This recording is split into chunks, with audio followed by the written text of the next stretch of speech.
कैसे हैं आप सब। आई होप आप सब अच्छे होंगे। और कल के लिए माफ़ी चाहूँगा, कोई वीडियो नहीं डाल पाया था मैं, लेकिन आज आपके लिए एक अच्छा सा टॉपिक होगा। हर एग्ज़ाम में एक दो क्वेश्चन बनते हैं इस टॉपिक से। कैसे हैं आप सब। आपकी स्टडी कंटिन्यू चल रही होगी। आई होप कि आप सब अच्छा पढ़ रहे होंगे, अच्छा नॉलेज इंक्रीमेंट हो रहा होगा आपका, और कंटिन्यू आप स्टडी कर रहे होंगे।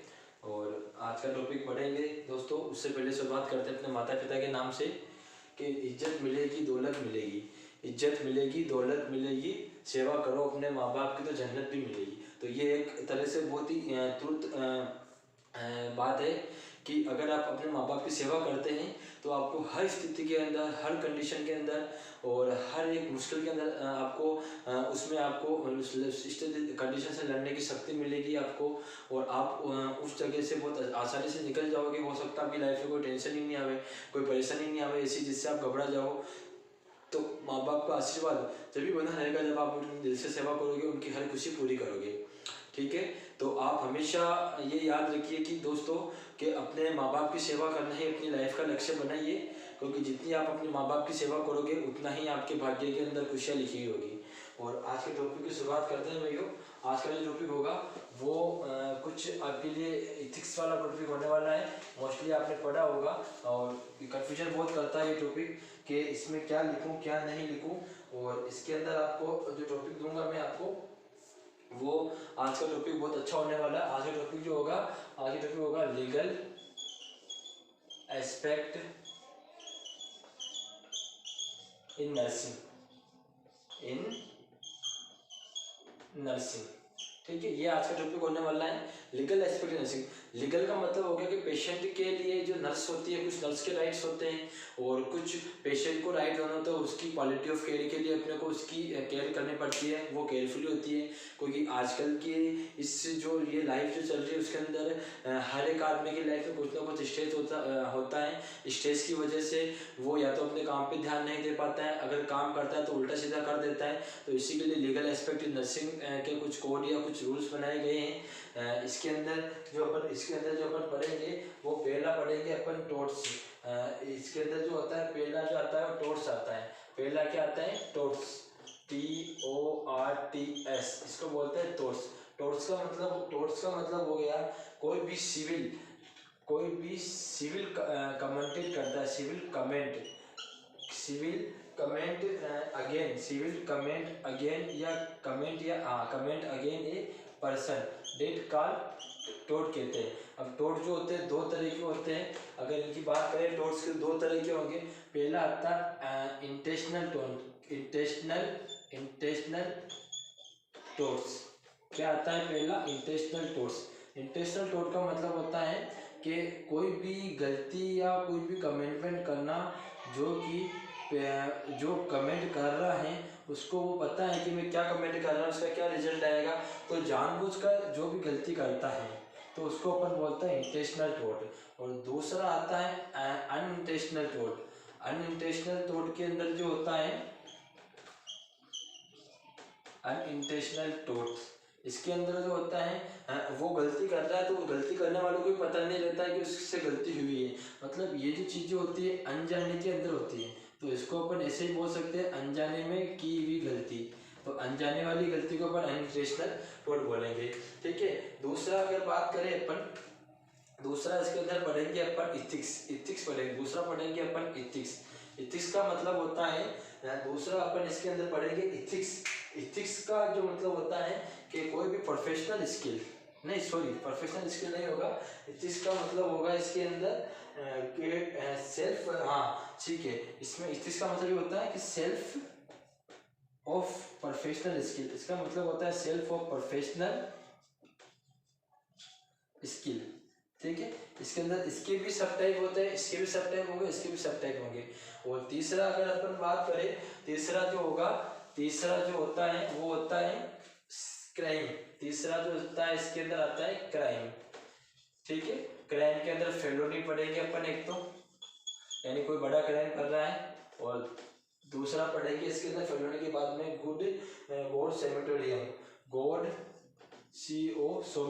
गॉड सेमेटोरियन। ठीक है, सेमेटोरियन लॉ। गॉड-सेमेटोरियन लॉ। ठीक है, ये इसके अंदर पढ़ लेंगे। और पांचवा मैंने बता दिया, इसके अंदर मैंने बता दिया गॉड-सेमेटोरियन लॉ के अंदर कोई पेशेंट इमरजेंसी के अंदर आ रहा है, तो अगर कोई पेशेंट इमरजेंसी में आ रहा है और पेशेंट के साथ अटेंडर जो होते हैं, पेशेंट के साथ अटेंडर जो होते हैं या नर्स या एनी कोई डॉक्टर हो गया, उससे कोई नेग्लेंसी हो गई है, और नेग्लेंसी हो गई है लेकिन वो अनजाने में हुई है, पेशेंट को पता नहीं था, नर्स करने वालों को, नर्स या डॉक्टर को पता नहीं था, तो उसकी कोई पनिशमेंट, उसकी कोई सजा नहीं होती है, तो उसको अपन गुड-सेमेटोरियन लॉ बोलते हैं। ठीक है, तो ये अपन ये चारों जो चीज़ें हैं उनको अपन सिस्टमेटिक तरीके से पढ़ते हैं कि फर्स्ट क्या होता है, कौन सी टोट्स कहाँ होती है, कौन सा इंटेस्टल का एंड इंटेस्टल कहाँ होगा या कुछ कहाँ होगा। चलिए अपन शुरुआत करते हैं सिस्टमेटिक तरीके से। अपन पहले पढ़ेंगे टोट्स। अपन क्या पढ़ेंगे? टोट्स। चलिए अपन पढ़ते हैं टोट्स। टोट्स मैंने बता दिया आपको, सिविल कमेंटेड ऑन पर्सन। ठीक है, कोई भी पर्सन कमेंट करता है, इससे उसकी रेपुटेशन के अंदर उसको नुकसान होता है, कुछ होता है, तो उसको अपन टोट्स बोलते हैं। अब इसके अगर सब टाइप की बात करें तो पहला इसके अंदर आता है इंटेंशनल टोट। क्या आता है? इंटेंशनल टोट। इंटेंशनल का मतलब हो गया जानबूझकर अगर कोई गलती कर रहा है तो उसको अपन इंटेंशनल टोट बोलते हैं। इसका मतलब हो जाता है कि जान बूझकर गलती करना, जानबूझकर गलती करना। ठीक है, इसका मतलब हो गया। अब इसके भी सब टाइप होते हैं, इंटेंशनल टोट के भी सब टाइप होते हैं। अगर इनमें सब टाइप की बात करें तो इसके अंदर पहला आता है असोल्ट। क्या आता है इसके अंदर? असोल्ट। असोल्ट का मतलब आपने बहुत बार सुना होगा कि कोई मुझे असोल्ट कर रहा है या किसी को असोल्ट किया, तो असोल्ट का मतलब होता है कि पेशेंट को केवल धमकाना, उसको धमकाना होता है या उसको डराना होता है। इसके अंदर विथआउट टचिंग होती है। इसके अंदर क्या होती है? Without touch to patient. Without touch to patient मतलब पेशेंट को टच नहीं करते हैं लेकिन पेशेंट को डराते धमकाते हैं। अगर एग्जाम्पल की बात करें तो अपन कहते हैं ना किसी पेशेंट को कि चुप हो जा, नहीं तो इंजेक्शन लगा दूंगा, तो ये असोल्ट के अंदर आएगा। ठीक है, और दूसरा अगर इसकी सिमिलर बात करें, इसी के अंदर आता है बैटरी। एक होता है बैटरी की अगर बात करें अपन, तो बैटरी का मतलब होता है कि विथआउट कंसेंट। इसका मतलब क्या होगा कि पेशेंट से अपन कंसेंट नहीं लेंगे, कोई डिटेल में पेशेंट या पेशेंट के अटेंडर से अपन ने कंसेंट नहीं लिए, without patient touch the patient and harm to patient. Battery का मतलब हो गया कि किसी भी पेशेंट को अपन ने उसकी कंसेंट के बिना टच किया है और पेशेंट को अपन टच कर रहे हैं और पेशेंट को हार्म कर रहे हैं, तो वो इसके अंदर आ जाता है। ठीक है, ये दो इंटेंशनल टाइप हुए। असोल्ट हो गया। असोल्ट का मतलब हो गया कि किसी पेशेंट को अपन टच नहीं कर रहे हैं, दूर से ही कह रहे हैं। जैसे किसी साइकेट्रिक वार्ड के अंदर कोई पेशेंट हो गया, ठीक है, साइकेट्रिक वार्ड में कोई पेशेंट ज़्यादा हल्ला करते हैं तो नर्स बहुत बार इरिटेट हो जाता है और नर्स जो उस पेशेंट को दूर से ही धमकी देता है कि चुप हो जाना, तेरे चार्टर लगा दूंगा, तो पेशेंट बहुत बार चुप हो जाता है। या उसको कहेगा कि चुप हो जाना, तेरे ECT लगा दूंगा, झटके पेशेंट को झटके लगा दूंगा करंट के, तो पेशेंट ऑटोमेटिक चुप हो जाता है। इसके अपोजिट एक चीज़ होती है कि पेशेंट जब बहुत ज़्यादा हाइपर हो जाता है या कुछ उसको हो जाता है, तो हाइपर हो जाता है या ओवर रिएक्टिव करने लग जाता है पेशेंट, नर्स को बहुत ज़्यादा गुस्सा आ जाते हैं, तो नर्स पेशेंट को विथआउट कंसेंट पेशेंट से कंसेंट नहीं लेती हैं और उसको टच करती है, उसको मारती है, थप्पड़ मार दिया या धक्का दे दिया तो पेशेंट को उससे डैमेज नुकसान होगा, तो इसको अपन बोलेंगे बैटरी बोलेंगे। अब इसके तीसरे टाइप की बात करते हैं डेफामेशन। आपने सुना होगा डेफामेशन क्या होता है, सुना किसी ने? मैं बताता हूँ आपको डेफामेशन क्या होता है। इसका तीसरा जो टाइप होता है वो होता है डिफामेशन। डिफामेशन होता है कोई भी ओरल या रिटन कमेंट होता है कमेंट मान लीजिए, कोई भी ओरल या कमेंट या स्टेटमेंट मान लीजिए आप, है ना। ओरल तो ये होगा और रिटर्न जो होगा स्टेटमेंट होगा। इट रिजल्ट किसी by a patient, by any person for a professional man, for a professional person, ठीक है। इट रिजल्ट डिक्रीज रेपुटेशन,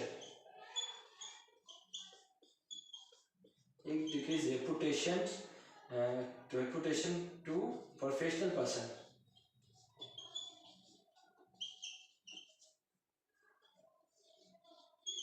मैं समझाता हूँ आपको इसका मतलब क्या होता है। कोई भी पेशेंट है, मतलब डिफेमेशन का मतलब हो गया किसी भी पेशेंट के द्वारा, या कोई नॉर्मल पर्सन हो सकता है, किसी भी कम्युनिटी के अंदर अपन ये चीज़ ले सकते हैं काम में। कोई भी नॉर्मल पर्सन हो गया, उसके अंदर उस पेशेंट पर्सन ने किसी प्रोफेसर या कोई निष्ठा, कोई जो मान रखने वाला आदमी है गाँव का, या कोई हॉस्पिटल के डॉक्टर हो गया, या कोई सीनियर नर्स हो गया, या कोई नर्सिंग स्टाफ हो गया, उसके खिलाफ या तो ओरल स्टेटमेंट देगा वो, या कोई कमेंट करेगा ओरल, या फिर रिटन स्टेटमेंट देगा, या कोई पिक्चर, कोई बेस स्टेटमेंट देगा, जिससे उस नर्स की या प्रोफेशनल आदमी की रेपुटेशन में फर्क पड़ता है, उसकी रेपुटेशन डाउन होती है, तो इसको अपन डेफामेशन बोलते हैं। अगर डेफामेशन की बात करें तो ये दो टाइप का होता है। डेफामेशन जो होता है दो टाइप का होता है, एक तो होता है सैलेंडर, एक होता है लेबाइड, ठीक है भैया। डेफामेशन की अगर डेफामेशन की बात करें तो एक होता है सैलेंडर, एक होता है सैलेंडर। इसके अंदर होता है कोई भी वर्बल स्टेटमेंट देगा कोई भी पेशेंट या कोई भी पर्सन, जिससे इट रिजल्ट रेपुटेशन डिक्रीज। कोई भी पर्सन वर्बल कमेंटमेंट देगा, जिससे पेशेंट के प्रोफेशनल आदमी की रेपुटेशन डाउन होगी। और दूसरा अगर बात करें इसके अंदर, दूसरा होता है, दूसरे की बात करें दूसरा होता है लेबाइल, लेबाइल की बात करते हैं तो कोई भी डेफामेशन जो होगा वो रिटर्न के अंदर या पिक्चर के अंदर, डेफामेशन जो होगा या तो रिटर्न में होगा या पिक्चर के अंदर होगा, रिटर्न या picture. It result reputation damage या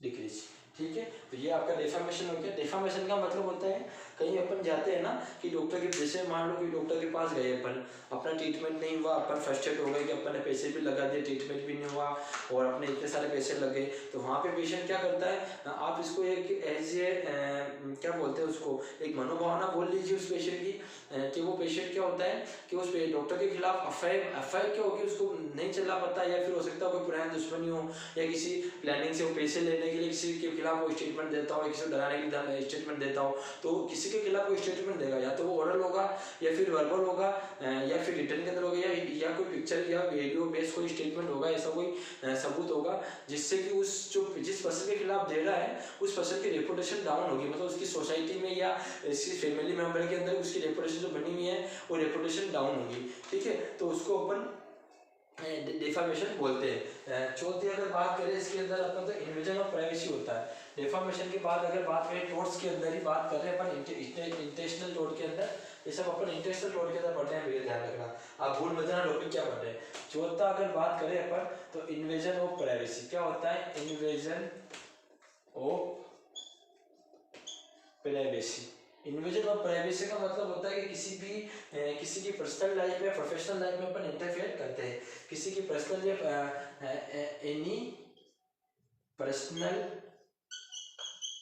एंड प्राइवेसी में इंटरफेयर करना, एनी पर्सनल प्राइवेसी में इंटरफेयर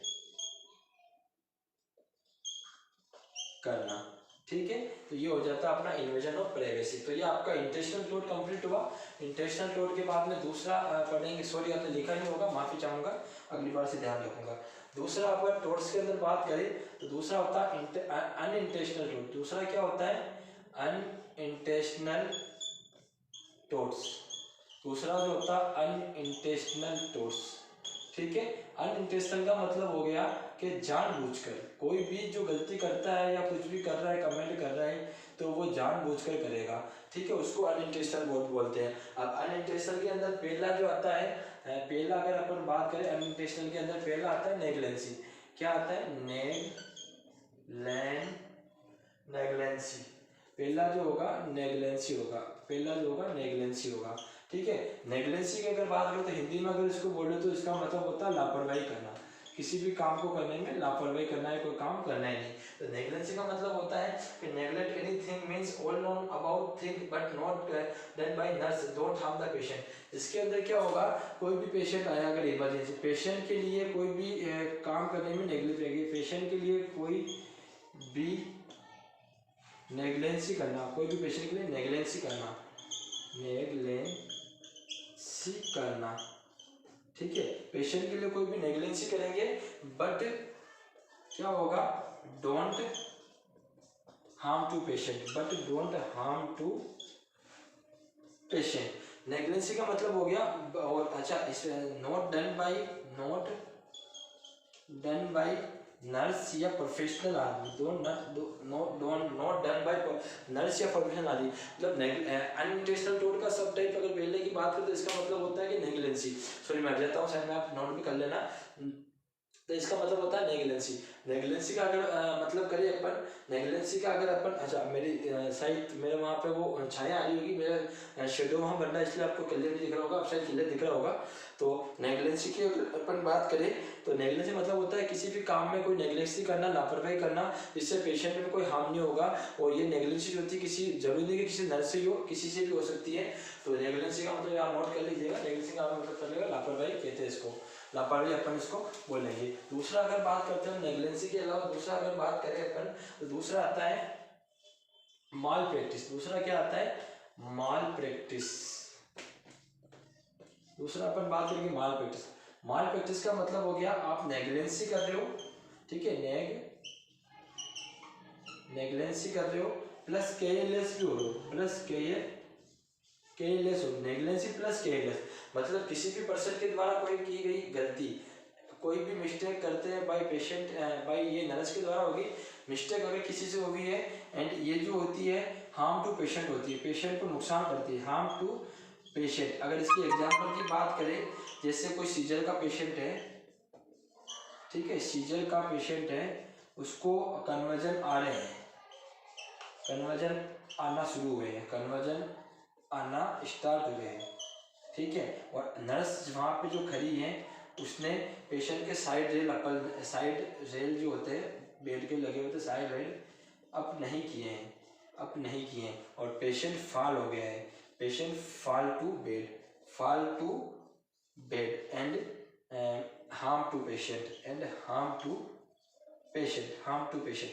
मतलब जैसे माल प्रैक्टिस का मतलब होता है कि आपने नेग्लेंसी भी कर दी, नेग्लेंसी तो ठीक था लेकिन आपने केयरलेस भी कर दिया है। केयरलेस का मतलब हो गया कि आपने केयरलेस कर दिया उसको, तो जो आपने गलती की है उससे पेशेंट को हार्म हो रहा है तो उसको अपन माल प्रैक्टिस बोलते हैं। अब एग्जाम्पल अगर बात करें माल प्रैक्टिस का, तो माल प्रैक्टिस अगर में कोई सीजर का पेशेंट है और सीजर के पेशेंट में आपने उसको कन्वर्जन आना स्टार्ट हुए हैं, सीजर के अटैक आना स्टार्ट हुए हैं, आपको पता है कि सीजर के पेशेंट तो एक जर्की मूवमेंट होता है, बॉडी पूरी एकदम झक टाइप में हो जाती है, अनवांटेड मूवमेंट होते हैं बॉडी के अंदर, तो पेशेंट को इंजरी हो, फाल के चांस रहते हैं सीजर के पेशेंट में। तो अपने नर्सिंग प्रायोरिटी वहाँ वो रहती है कि उसके साइड रेल अपन अप कर दे बेड की, तो वहाँ पे अपने अगर साइड रेल अप नहीं किए हैं तो इससे पेशेंट को नुकसान होता है, पेशेंट गिर जाता है, या तो उसको हेड इंजरी हो जाती है या कोई फ्रैक्चर हो जाता है माइनर सा, तो ये नेग्लेंसी के अंदर आता है, ठीक है, ये नेग्लेंसी के अंदर आता है। अब इनमें अनइंटेंशनल टोट के अंदर दो चीज़ें और आती हैं, मैं बता दूं मैं आपको, एक तरह से दो अनइंटेंशनल नहीं दोनों में आएगी, बता देता हूँ मैं आपको।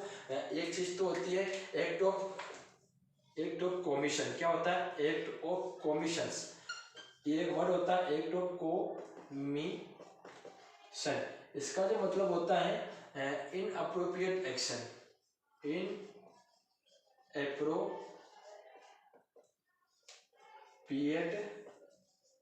होता है। मतलब ऐसा कोई भी काम करना जो लीगल काम के अपोजिट था, मतलब आपको कोई एक अच्छा एक्शन करना था और आपने कोई गलत काम कर दिया, ठीक है, इनअप्रोप्रिएट एक्शन होता है। अगर इसके अगर बात करें अपन तो इसका अगर एग्जाम की बात करें तो इसका जो एग्जाम्पल होता है इलीगल अबॉर्शन।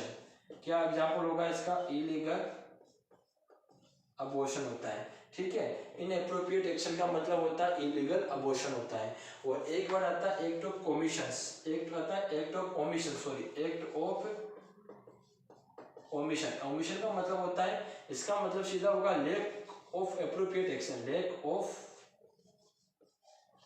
एप्रोप्रिएट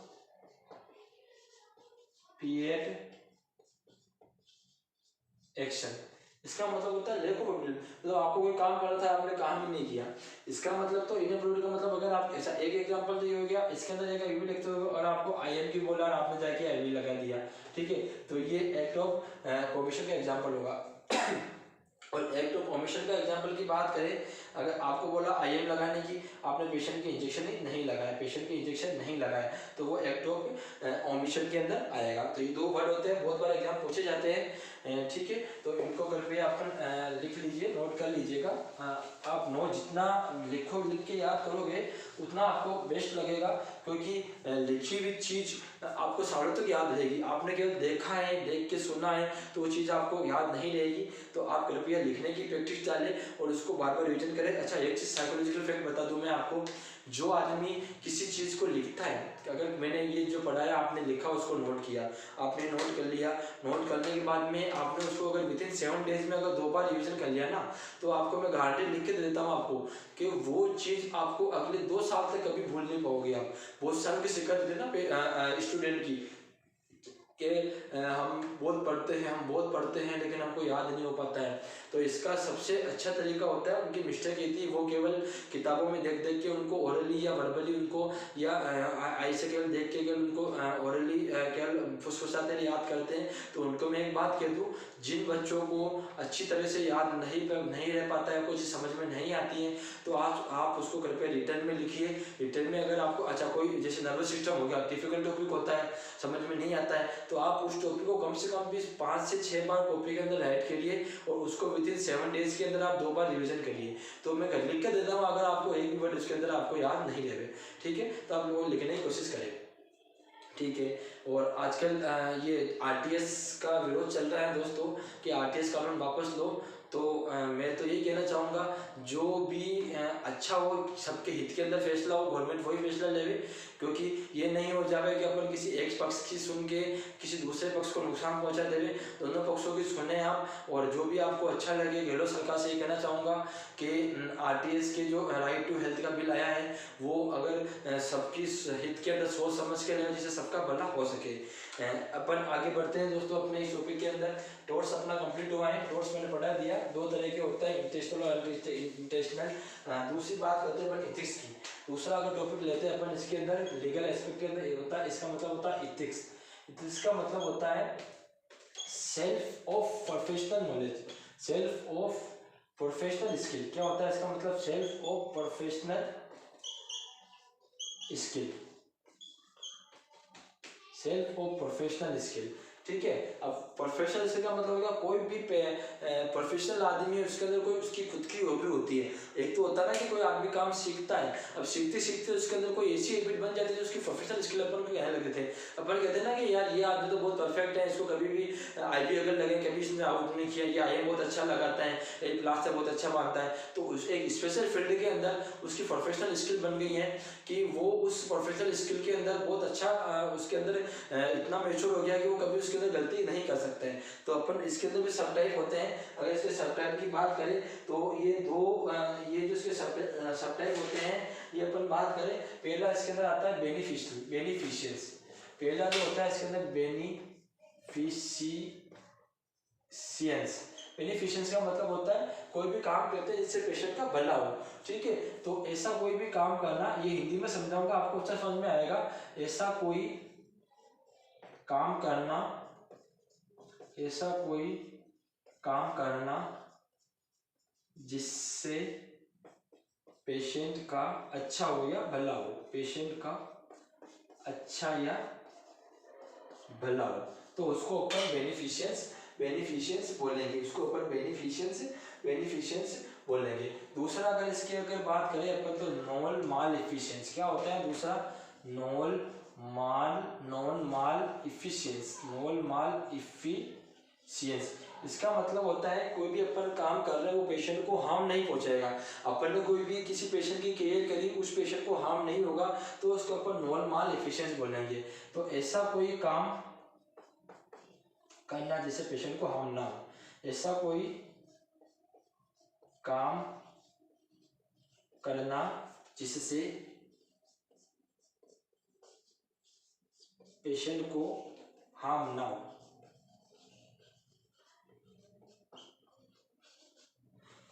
दो चीजें आती हैं, बहुत बार एग्जाम पूछी जाती है, बच्चे कंफ्यूजन होते हैं कि बेनिफिशियल के अंदर क्या करें, नॉन माल एफिशिएंसी के अंदर क्या करें। तो मैं बता देता हूँ, बेनिफिशियल का मतलब तो कि बेनिफिशियल मतलब कोई भी अपन कार्य करेंगे और उसको उसके अंदर उसको पेशेंट को अच्छा हो या उसका भला होगा तो वो बेनिफिशियल कहलाता है। और दूसरी अगर बात करें अपन नॉन माल एफिशिएंसी की, अपन कोई भी ऐसा काम करें जिससे पेशेंट को हार्म ना हो, नॉन आ गया ना, नॉन का मतलब ना हो, तो उसको पेशेंट को कोई नुकसान ना हो, तो उसको अपन बोलेंगे कि नॉन माल एफिशिएंट। इसमें अगर तीसरे सब टाइप की बात करें, इस तीसरे सब टाइप की बात करें एथिक्स के अंदर, एथिक्स का तीसरा सब टाइप होता है फेडेलिटी। तीसरा सब टाइप होगा इसके अंदर फेडेलिटी। क्या होता है?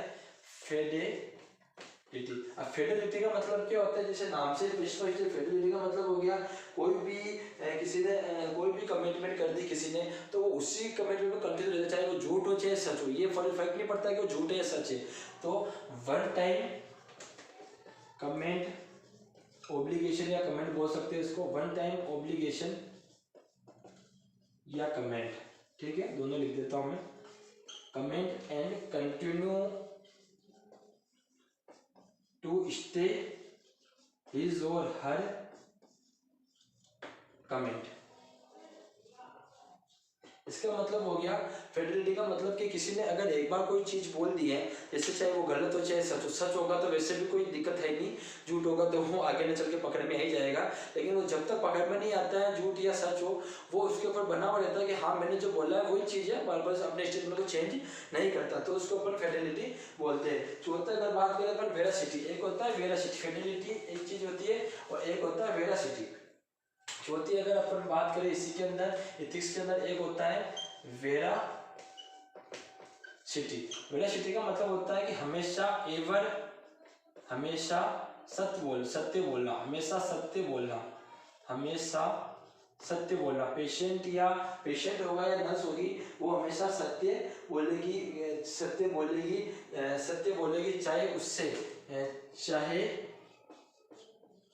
गलती क्यों ना हो, गलती भी हो तो चाहे गलती भी हो पर सच बोलना, ठीक है। ये आपको समझ में आ गया। वेरासिटी का मतलब होता है हमेशा ever truth, speak the truth, any mistake do, but हमेशा वो सत्य बोलेगा कि हाँ मुझसे गलती हुई है, ये मुझसे गलती, लेकिन वो सच्ची बोलेगा। अगर पांचवी बात करें इसके अंदर, एक होता है ऑटोनॉमी। ऑटोनॉमी मतलब होता है respect to after self definition. एक वर्ड होता है ऑटोनॉमी।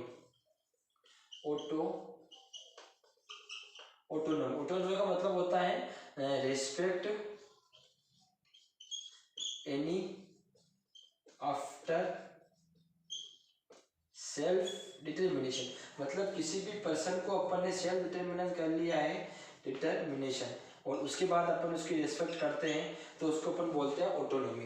क्या बोलते हैं? ऑटोनॉमी, ठीक है। एक वर्ड होता है अकाउंटेबिलिटी। अकाउंटेबिलिटी का मतलब होता है सेल्फ रिस्पॉन्सिबल। मतलब अकाउंटेबिलिटी का मतलब क्या हो गया? एक वर्ड बहुत बार आता है अकाउंटेबिलिटी।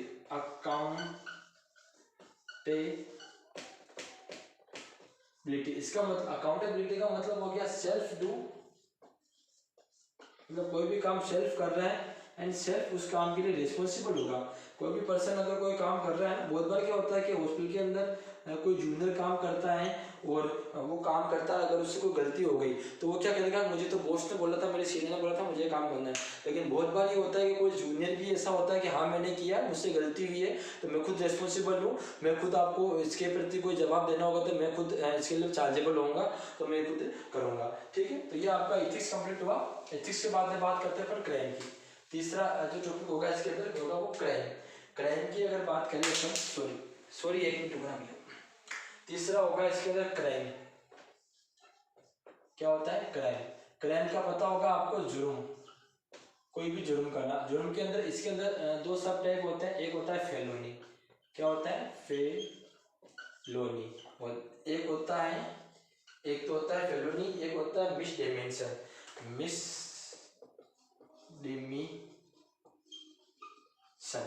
एक होता है फेलोनी, एक होता है मिसडेमेंशन।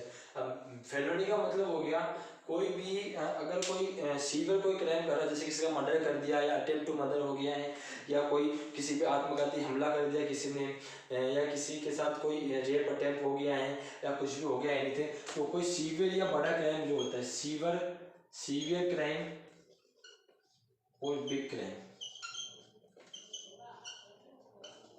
जिसकी सजा जो होती है, पनिशमेंट जो होगा वो 1 साल से ज़्यादा होगा, तो इसको अपन फेलोनी बोलेंगे। और मिसडेमेंशन की बात करें तो स्मॉल या मॉडरेट क्राइम होता है, स्मॉल क्राइम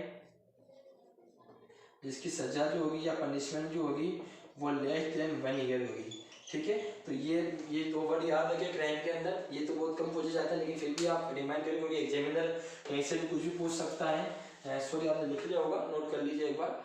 ठीक है, मैं आगे बढ़ता हूँ। और लास्ट आज का जो सब टॉपिक है वो अपन बात करते हैं। आज का लास्ट जो टॉपिक होगा वो होगा गुड सोमेटेरियन लॉ। गुड सोमेटेरियन लॉ, चौथा जो होता है वो होता है गुड SOMAT सोमेटोरियन लॉ। इसका मतलब होता है कोई पेशेंट अगर इमरजेंसी में आया अपने पास में, पेशेंट इमरजेंसी में आया and do negligence by person but not punish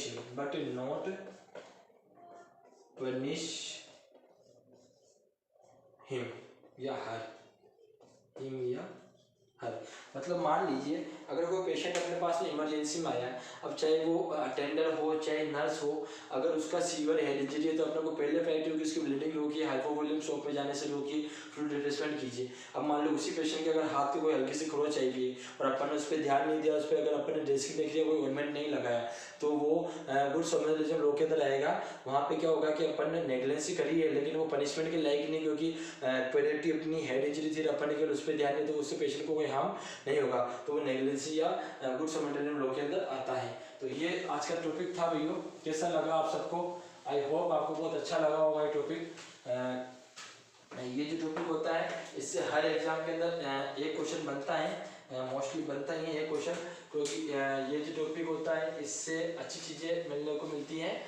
ठीक है, और आज अपन बात करते हैं भैया कि नॉर्मली एक आपको छोटा सा टॉपिक और पढ़ा देता हूँ मैं इसी वीडियो के अंदर। अब हर वीडियो में आपको एक नॉर्मल जीके की या जनरल सामान्य प्रैक्टिस की बात बताऊंगा मैं आपको। एक जो होता है टाइफाइड फीवर होता है, आपने नाम सुना होगा टाइफाइड फीवर का,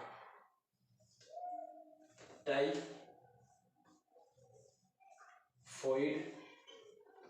फीवर। इसको दूसरा नाम की बात करें तो दूसरा नाम होता है इसका एंट्रिक फीवर। क्या होता है? एंट्रिक फीवर। ठीक है, एंट्रिक फीवर। मैं नॉर्मल सुपरफिशियल बताऊंगा, ये हल्का सा जो प्रैक्टिसर है मेरे भाई लोग, क्योंकि मेरे से जुड़े हुए, क्योंकि मैं खुद प्रैक्टिस करता हूं, तो मेरे से जुड़े हुए बहुत सारे प्रैक्टिसर हैं जो मेरे चैनल पर सब्सक्राइब करे हुए मेरी वीडियो देखते हैं, तो उनके लिए वीडियो होगा और ये जानकारी अच्छी होगी। टाइफाइड फीवर में क्या होता है भैया कि अगर किसी पेशेंट को फीवर आया, ठीक है, इसको बोलते हैं एंट्रिक फीवर। ये हाथ का बुखार, क्योंकि ये जो ब्रोंकोस्पोलिन में इफेक्ट करता है वो इंटेस्टाइन को इफेक्ट करता है, तो इसका जो बैक्टीरिया होता है साल्मोनेला टाइफी वो मोस्टली इंटेस्टाइन में इफेक्ट डालता है। वहीं से ही इसका अगर क्लासिकल साइन की बात करें तो वो होता है पी सूप डायरिया। क्या होता है? P soup diarrhoea. ठीक है, पी सूप डायरिया होता है। ठीक है, और इसके अंदर टेस्ट की अगर बात करें अपन तो नॉर्मली इसका जो टेस्ट करते हैं अपन विडाल टेस्ट करते हैं। ठीक है, विडाल टेस्ट करते हैं, लेकिन एक टेक्निक इसके अंदर और फॉलो करते हैं, एक टेक्निक और करते हैं बासु। नॉर्मली क्या होता है, बहुत बार पूछा जाता है एग्जाम के अंदर तो टाइफाइड में कौन सी टेस्ट के लिए स्ट्रेटजी यूज करते हैं, तो उसको बासु बोलते हैं। बी का मतलब हो गया ब्लड टेस्ट, ब्लड टेस्ट हो गया। ठीक है, ए का मतलब हो जाएगा एंटीजन, एस का मतलब हो गया स्टूल कल्चर, यहाँ पे ब्लड कल्चर लिखिए, एंटीजन इन ब्लड कल्चर लिखिए यहाँ पे, है ना। यहाँ लिखिए स्टूल कल्चर, स्टूल कल्चर, और यू का मतलब हो गया यूरिन कल्चर।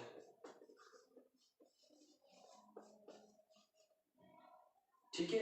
अब नॉर्मली ये बासु अपन परफॉर्म करते हैं। नॉर्मली अगर इनकी बात करें अपन, बासु की अगर बात करें अपन, तो ये जो होता है फर्स्ट वीक पे, मतलब जैसे पेशेंट को फीवर आया तो अपन ने वहाँ चालू कर दिया। एंटीजन जो होगा सेकेंड वीक पे ऊपर होगा, ठीक है। और स्टूल कल्चर होगा वो होगा थर्ड वीक के ऊपर परफॉर्म करेंगे। तो बहुत बार पूछा जाता है कि टाइफाइड के केस में स्टूल कल्चर कब कराते हैं, तो थर्ड वीक पे अपन करवाते हैं। और यूरिन कल्चर, अगर यूरिन कल्चर या टेस्ट लिख लीजिए इसको, अच्छा ये रहेगा, यूरिन टेस्ट कर लीजिए, इसको अपन कराते हैं फोर्थ वीक के ऊपर। कब कराते हैं? फोर्थ वीक के ऊपर कराते हैं। तो ब्लड कल्चर का अपन देख लिया, बासु टेक्निक फॉलो करते हैं। इसके बाद आगे बात करते हैं अपन टाइफाइड के अंदर बात करते हैं इसके ड्रग ऑफ चॉइस की, ठीक है। अच्छा, एक इसके अंदर रोज स्पॉट देखने को मिलते हैं भैया, बॉडी के अंदर एक रोज स्पॉट भी देखने को मिलते हैं। बॉडी में क्या होते हैं, एक रोज स्पॉट देखने को मिलेंगे। टाइफाइड में ध्यान रखना, लाल लाल दाने होते हैं पेशेंट के ऊपर। एक इसके अंदर साइन देखने को मिलता है फेगर साइन। क्या होता है, मैं आपको ये टाइफाइड अच्छा डीप में पढ़ाऊंगा, अभी नॉर्मल नॉलेज दे रहा हूँ। एक होता है फेगर साइन, ये अपने को केवल टाइफाइड में देखने को मिलता है। इसका मतलब क्या होता है, फेगर का मतलब हो गया नॉर्मली क्या होता है, नॉर्मली जो होता है वो अगर किसी बॉडी का टेम्परेचर बढ़ रहा है तो साथ में पल्स रेट भी बढ़ती है, इंक्रीज पल्स। अब नॉर्मली कितनी पल्स बढ़ती है वो बता देता हूँ मैं। 1 डिग्री अगर सेंटीग्रेड टेम्परेचर बढ़ रहा है तो 6 से 7 पल्स पर मिनट इंक्रीज होगी, ठीक है, पर मिनट इंक्रीज होगी। अगर टेम्परेचर इंक्रीज होता है तो पल्स रेट भी साथ में बढ़ती है, उसकी सिमिलर चलती है। और 1 मिनट के अंदर अगर 1 डिग्री सेंटीग्रेड टेम्परेचर बढ़ रहा है 1 मिनट के अंदर बॉडी का अगर 1 डिग्री टेम्परेचर बढ़ रहा है, इंक्रीज हो रहा है, तो उसके अंदर 6 से लेके 7 पल्स या हार्ट बीट मान सकते हैं अपन, वो इंक्रीज होती है। तो लेकिन फेगर साइन में क्या होता है, फेगर साइन में ये होगा कि टेम्परेचर इंक्रीज, कितना भी टेम्परेचर इंक्रीज हो, प्लस अपने को देखने को मिलेगा ब्रेडिकार्डिया। क्या देखने को मिलेगा भैया, ब्रेडिकार्डिया, ठीक है। टेम्परेचर अगर इंक्रीज होता है तो साथ में अपने को ब्रेडिकार्डिया देखने को मिलता है। तो इसको अपन टाइफाइड में एक स्पेशल साइन बोलते हैं, फेगर साइन इसको बोलते हैं अपन, फेगर साइन अपने को देखने को मिलता है। अगर टाइफाइड के बारे में आगे बात करें अपन, एंटी फीवर, तो इसका जो पॉजिटिव एजेंट होता है वो सॉल्मोनेला टाइफी होता है, वो आप सबको पता है भैया, वो नहीं बताऊंगा, वो तो सभी को पता है, एग्जाम में ये नहीं पूछेगा, ठीक है। इसके अगर ट्रीटमेंट की बात करें अपन, इसका जो ट्रीटमेंट की बात करें अपन अगर, तो ट्रीटमेंट के अंदर मैंने बता दिया आपको कि जो पुराने टाइम में जो ड्रग ऑफ चॉइस होती थी वो होती थी डीओसी, जो होती थी वो होती थी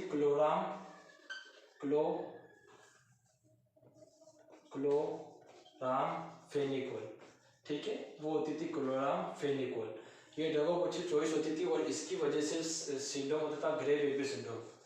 ग्रे बेबी अगर की टॉक्सिसिटी हो जाए बॉडी के अंदर तो बच्चे के अंदर अपने को ग्रे बेबी सिंड्रोम देखने को मिलता था, ठीक है। लेकिन आजकल जो ड्रग ऑफ चॉइस हो गई है, न्यू ड्रग ऑफ चॉइस जो हो गई है वो हो गई है सेफ्ट्रिक्सोन। क्या हो गई है, सेफ्ट्रिक्सोन या मोनोसेफ जो नाम से आता है इंजेक्शन, मोनोसेफ 1 ग्राम, इसको देते हैं अपन आईवी बीडी देंगे फॉर 5 डेज, 5 to 7 डेज, ठीक है। तो ये सेफ्ट्रिक्सोन आता है, इसको अपन सेफ्ट्रिक्सोन जो आता है इसको अपन मोनोसेफ 1 ग्राम के नाम से जानते हैं। इसको आईवी देंगे, बीडी देंगे फॉर 5 दिन तक देंगे। अब साथ में इसका ट्रीटमेंट पूरा बता देता हूँ मैं, आप एक बार आपको मेरे सभी प्रैक्टिस जो हैं, टाइफाइड का सबसे बेस्ट ट्रीटमेंट होता है, आप कहीं पे भी चले जाओगे। अच्छा, एक क्या होता है टाइफाइड में, ये झाड़े वाला जो होता है ना, झाड़ा लगाया उससे टाइफाइड सही हो गया। तो मैं बता दूं आपको झाड़ा वाला सही कैसे होता है। आपने गाँव में देखा होगा या बड़ी बड़ी सिटियों के अंदर भी होता है कि बहुत बार टाइफाइड निकल रहे हैं, जांच के अंदर टाइफाइड आ रहा है, पॉजिटिव आ रहा है, और जो पेशेंट होता है वो झाड़े के अंदर पड़ जाता है, झाड़े फूक जादू के अंदर। तो बता दूं मैं आपको कि बॉडी के अंदर क्या होता है कि सेल्फ मैकेनिज्म चलता है, बॉडी की इम्यूनिटी पावर होती है, कोई भी कीटाणु अगर बॉडी में एंटर करता है, ठीक है, तो पहले तो वो क्या करेगा, वहाँ ग्रोथ करता है। पहले तो वो कोई भी कीटाणु या बैक्टीरिया जो होता है ग्रोथ करेगा, फिर बाद में मल्टीप्लेक्शन करेगा। तो पेशेंट में क्या होता है 3 से 4 दिन जो बॉडी के अंदर ग्रोथ करता है साल्मोनेला टाइफी, और चौथे 5 दिन पेशेंट को फीवर आता है। तो फिर वो मल्टीप्लिकेशन करेगा, उसकी संख्या बढ़ेगा बॉडी के अंदर, तो आने वाले 7 से 10 दिनों के अंदर पेशेंट को एकदम वीकनेस होगा, लॉस ऑफ हेपेटाइटिस होगा, डायरिया हो सकता है, पेशेंट के अंदर फीवर होगा, मलेरिया देखने को मिलेगा, बहुत बार ये टाइफाइड के अंदर क्योंकि इन्फेक्शन जुड़ा होता है तो बाइल ऑब्स्ट्रक्ट हो जाता है, इंटेस्टाइन बाइल ऑब्स्ट्रक्ट हो गया तो पीलिया जॉन्डिस भी देखने को अपने को मिलता है। ठीक है, ये कुछ सिम्टम साइन सिम्टम शो होते हैं। तो बॉडी में क्या होता है कि 10वें से लेके 12वें दिन जब बॉडी सेल्फ जो अपनी इम्यूनिटी का यूज़ करती है ना, कि बॉडी कंपनसेट करेगी किसी भी बैक्टीरिया को मारने के लिए। एक बात तो क्या, बॉडी की इम्यूनिटी वीक होती है तो न्यूट्रोफिल वगैरह काउंट वगैरह हाई हो जाते हैं उसके अंदर, सॉरी न्यूट्रोफिल वगैरह हाई हो जाते हैं, लेकिन WBC काउंट वो लो हो जाएगी क्योंकि WBC लड़ना चाहेगी, लेकिन बैक्टीरिया इतना बढ़ जाता है कि उसको WBC को कम कर देता है, तो WBC नहीं बढ़ पाती और बॉडी के अंदर इन्फेक्शन बढ़ जाता है। तो बाद में क्या होता है, जब ये झाड़ा वाला कहते हैं ना कि आप 5 से 7 दिन बाद नहाना या 10 दिन बाद आप सही हो जाओगे, तो वो सही इसीलिए होते हैं क्योंकि पेशेंट क्या होता है कि 4 से 5 दिन मेडिकल ट्रीटमेंट लेता है, जब तक अपन डायग्नोसिस नहीं कर पाते छोटे लेवल के ऊपर या बड़े लेवल के ऊपर भी डायग्नोसिस करते हैं, क्योंकि नॉर्मल फीवर आया तो अपन नॉर्मली उसको एंटीबायोटिक देंगे, टैबलेट दे देंगे। ठीक है, अगर वो पेशेंट सेटिस्फाई नहीं हुआ उसके बाद वो झाड़े के चक्कर में पड़ जाता है, वहाँ जा जाते हैं उसको 10 से 12 दिन हो जाते हैं, फिर 5 दिन वो निकाल देता है, तो अबाउट पेशेंट 15 से 16 दिन ऑटोमेटिक सेल्फ कंपनसेट करके उसकी इम्यूनिटी काम करने लग जाती है, वापस उसकी जो WBC वगैरह वापस बढ़ने लग जाती है, न्यूट्रोफिल वगैरह बढ़ने लग जाती है, इन्फेक्शन लड़ने लग जाती है इन्फेक्शन से, तो ऑटोमेटिक पेशेंट को भूख लगने लग जाती है, थकान कम हो जाती है, फीवर टूट जाता है पेशेंट का, खांसी वगैरह नहीं हो पाती है, तो पेशेंट वहाँ से हो जाता है। तो कैटेगरी किसको जाता है, पेट जाता है झाड़े वालों को, झाड़े वाले ने 3 झाड़े लगाए और मेरा बच्चा सही हो गया। तो एक्चुअल में ऐसा होता कुछ नहीं है, बॉडी की सेल्फ इम्यूनिटी पावर होती है वो कुछ टाइम के लिए कम हो जाती है, लेकिन आने कुछ टाइम बाद में वापस बढ़ जाती है, जिससे पेशेंट कंपनसेट करके वापस बैक्टीरिया के प्रति सेंसिटिव हो जाता है, सारे बैक्टीरिया को किल कर देता है, तो इससे बॉडी नेचुरली वापस की डिजीज के प्रति एंटीबॉडी बन जाती है और वो नॉर्मली बैक्टीरिया खत्म करने लग जाती है, उसकी बैक्टीरिया के साइड में अपने आप ही कम होने लग जाते हैं। अगर ट्रीटमेंट की बात करें अपन, तो फर्स्ट ही अपन देते हैं उसको मोनोसेफ भी लिखता हूँ मैं आपको, नॉर्मली मोनोसेफ सब जानते होंगे, मोनोसेफ इंजेक्शन आता है 1 ग्राम। ठीक है, उसको देंगे अपन BD और IV, और AST जरूर करें भैया, क्योंकि AST कोई भी दवाई देते हैं अपन तो AST करते हैं।